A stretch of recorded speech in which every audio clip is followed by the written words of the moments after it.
Everyone, welcome to my YouTube channel. आज हम बात करेंगे प्रोजेक्ट मेथड के बारे में। हम लोग टीचिंग स्ट्रेटजीज़ और शिक्षण की जो विधियां होती हैं हम उनके बारे में डिस्कशन कर रहे हैं। ऑलरेडी कुछ मेथड्स के बारे में हमने बता दिया है, तो आज हम प्रोजेक्ट मेथड के बारे में जानते हैं कि क्या है प्रोजेक्ट मेथड।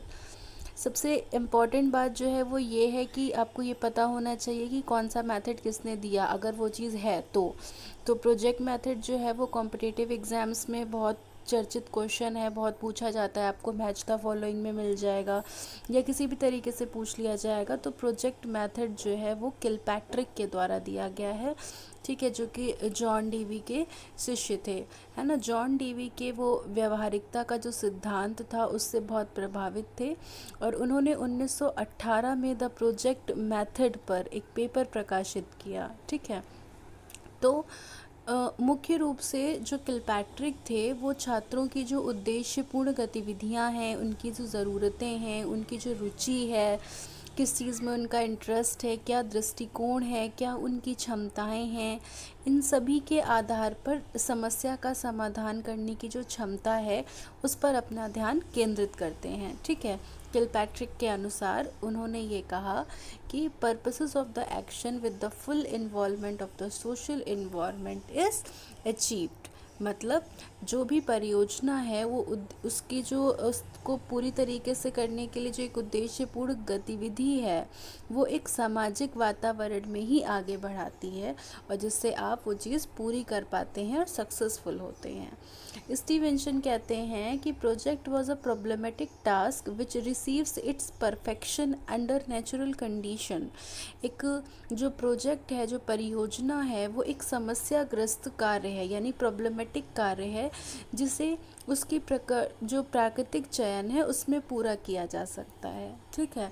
तो ये इनकी डेफिनेशन हो गई, है ना। तो हम इसको इस तरीके से समझ सकते हैं कि प्रोजेक्ट मेथड जो है उसका उद्देश्य है कि बच्चों में जो एबिलिटी है, ठीक है, बच्चों का जो टैलेंट है उस टैलेंट को बाहर लाना, उसे खुद को विकसित करने की के अवसर देना, है ना, ताकि वो अपनी जो चीज़ें हैं उसको अभिव्यक्त कर सके, उनको आत्म अभिव्यक्ति का अवसर देना, है ना। ये मौका प्रदान करता है, अपॉर्चुनिटी देता है जिससे बच्चा जो है वो स्वयं को समुदाय से जोड़ पाए, ठीक।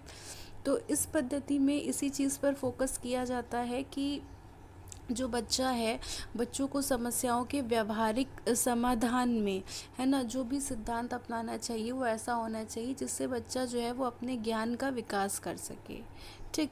तो इस उद्देश्य के लिए अगर बच्चे को आप चाहते हैं कि वो खुद से चीज़ों को सीखे और खुद से अपना नॉलेज को कंस्ट्रक्ट करे, खुद से सारी चीज़ों को, और जो उसका उद्देश्य है वो भी पूरा हो जाए, तो इस उद्देश्य के लिए ये कहते हैं कि एक परियोजना देनी होगी, है ना। तो जो परियोजना होगी वो उद्देश्यपूर्ण कार्य करेगी जिससे जो बच्चा है वो अपनी चीज़ें अभिव्यक्त कर पाएगा, ठीक।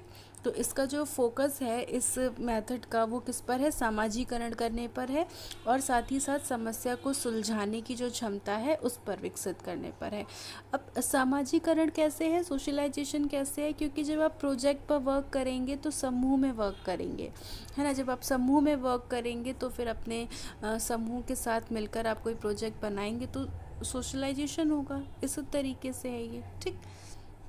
इसके बाद इसकी कुछ थ्योरीज़ हैं। थ्योरी ऑफ प्रोजेक्ट मेथड क्या कहती हैं, इनकी थ्योरीज़, इसके बारे में भी जान लेते हैं।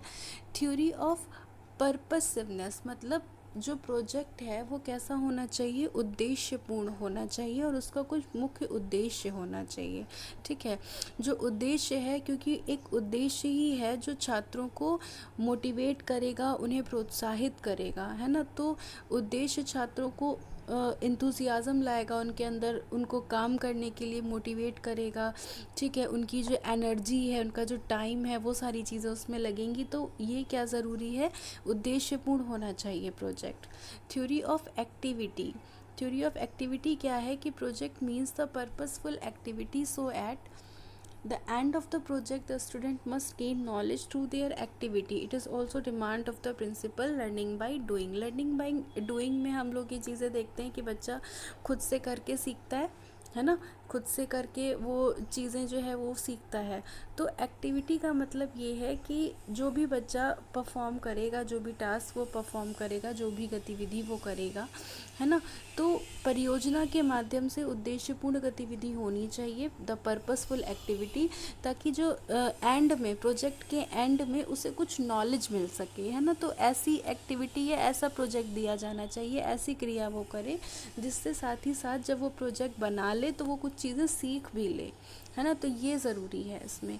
उसके बाद है theory of reality.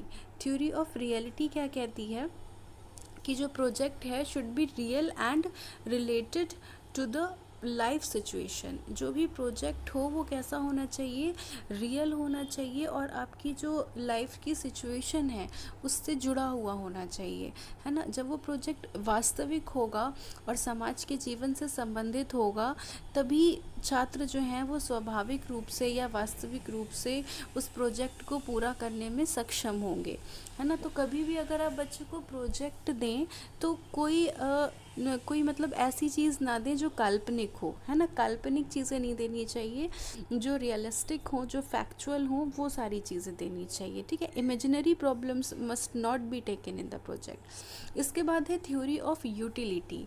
Theory of utility मतलब उपयोगिता का सिद्धांत। यूटिलिटी ये कहती है कि परियोजना ऐसी हो जो छात्र के लिए और समाज के लिए, दोनों के लिए ही कुछ यूटिलिटी प्रदान करे, कुछ उपयोगी हो, उसकी कुछ वैल्यू हो। It should be of some value to the students, है ना, छात्रों के लिए कुछ मूल्य हो। From a good project the student as well as the society में गेट बेनिफिट अलॉट। अगर प्रोजेक्ट जो है वो यूज़फुल होगा, उपयोगी होगा, तो बच्चों के साथ साथ समाज को भी उसका लाभ मिलेगा। थ्योरी ऑफ फ्रीडम, स्वतंत्रता का सिद्धांत क्या कहता है कि जो स्टूडेंट है उसे विषय का चयन करने के लिए अपनी इच्छा के अनुसार, अपने इंटरेस्ट के अनुसार, अपने एटीट्यूड के अनुसार, अपनी कैपेसिटी के अनुसार, ठीक है, इन सभी चीज़ों के अनुसार उसे कार्य निष्पादित करने के लिए, यानी जो वर्क है उसे एग्जीक्यूट करने के लिए फ्रीडम होनी चाहिए।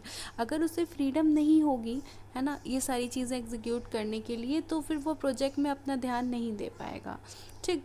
और the teacher should only be a guide on the side. Teacher को केवल एक मार्गदर्शक का कार्य करना चाहिए, कि वो केवल एक मार्गदर्शक का कार्य करे, कुछ गाइडलाइंस दे, ताकि जो प्रोजेक्ट है वो एग्जीक्यूट हो जाए और बनने लगे। लेकिन इससे ज़्यादा इन्वॉल्वमेंट टीचर का नहीं होना चाहिए, नहीं तो जो उसकी स्वतंत्रता है वो क्या हो जाएगी, बाधित हो जाएगी, है ना। फिर उसको यही लगेगा कि मैं अपने तरीके से काम नहीं कर पा रहा हूँ, ठीक। Theory of social development. A good project focuses society needs, social development and usefulness of the society। एक अच्छी परियोजना तभी मानी जाती है जब वो समाज की उपयोगिता यानी सामाजिक विकास पर अपना ध्यान केंद्रित करे। तो एक ही परियोजना जो है वो जिसके द्वारा हज़ारों लाखों लोगों की प्रॉब्लम जो है वो सॉल्व हो सके, ठीक है। इसके बाद है थ्योरी ऑफ प्लानिंग, यानी जब आप कोई प्रोजेक्ट बना रहे हैं, जब भी आप कोई चीज़ कर रहे हैं, तो आप पहले से उसकी एक प्लानिंग करते हैं, उसके लिए एक योजना बनाते हैं, एक समाधान बनाते हैं कि किस तरीके से, कहाँ पे और किस तरीके से आप जो है उसको एग्जीक्यूट करेंगे परियोजना को, ठीक है। तो इससे क्या होता है कि आपके अंदर जो है पूर्व योजना विकसित होती है, आप चीज़ों को कर पाने में सक्षम होते हैं, ठीक, सारी चीज़ें आती हैं। इसके बाद ये हो गई इसकी theories.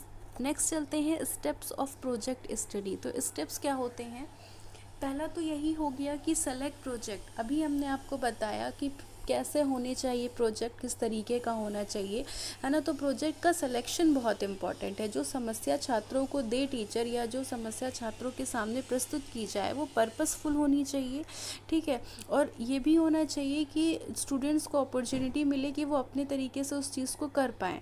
As far as possible student should have the opportunity to select your own project. बच्चों को अपना प्रोजेक्ट स्वयं से चुनने की भी स्वतंत्रता होनी चाहिए। And teacher should be consulted in selection process. Teacher को कंसर्न करना चाहिए, उसको बस मतलब कहने का मतलब है कि टीचर जो है वो केवल गाइड की तरह रहे, है ना, बताए ये कर सकते हैं या इस तरीके से कर सकते हैं, बट इससे ज़्यादा नहीं, है ना। सिलेक्शन बच्चे को खुद ही करना देना चाहिए कि वो कौन सी समस्या है, किस तरीके से वर्क करेगा। Framework to be prepared. जब समस्या का चयन हो जाएगा तो उसके बाद उसका फ्रेमवर्क प्रिपेयर किया जाएगा। फ्रेमवर्क का मतलब क्या है कि आप सारी चीज़ें पहले से एक उसका एक लेआउट, एक उसका एक स्ट्रक्चर आप तैयार करेंगे कि किस तरीके से आप उस पर वर्क करेंगे, है ना, वो सारी चीज़ें। इसके बाद इम्प्लीमेंटेशन ऑफ द प्रोग्राम। अब स्ट्रक्चर तैयार हो जाता है तो नेक्स्ट स्टेप क्या होता है, इम्प्लीमेंट करने का, क्रियान्वयन करने का। जो भी लेआउट, जो भी स्ट्रक्चर हमने प्रिपेयर किया है उसको हम इम्प्लीमेंट करेंगे।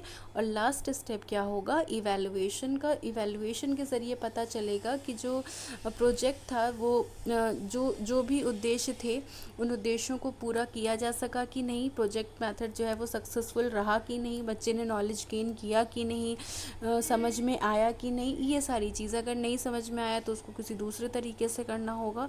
तो ये इसका लास्ट स्टेप क्या रहेगा, इवैल्यूएशन। यानी पहला स्टेप क्या है, आप प्रॉब्लम को सेलेक्ट करेंगे, फिर आप उसका फ्रेमवर्क तैयार करेंगे, फिर आप उसको इम्प्लीमेंट करेंगे और लास्ट में इवैल्यूएशन करेंगे। ठीक, ये बात हो गई। इसके बाद बात करते हैं टाइप्स ऑफ प्रोजेक्ट मेथड।